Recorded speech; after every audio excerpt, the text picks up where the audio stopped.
पण मागील 2 वर्षापासून तुला एकही कवितेच्या कार्यक्रमात बोलवलं नाही.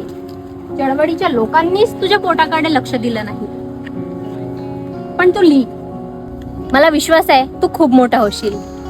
आणि महत्वाचं काय माहितीये, चळवळ जिवंत राहिली पाहिजे. बाबासाहेब काय म्हणायचे, माझ्या शेकडो भाषणा इतकी ताकद माझ्या शाहिरांच्या कवितेत आणि गाण्यात आहे. तू लिही. कल्याणी आत्ता 2 ओळी सुचल्यात, बोलू? बोल. तुझ्या दादाचा कॉल. सॉरी, मला जावं लागेल.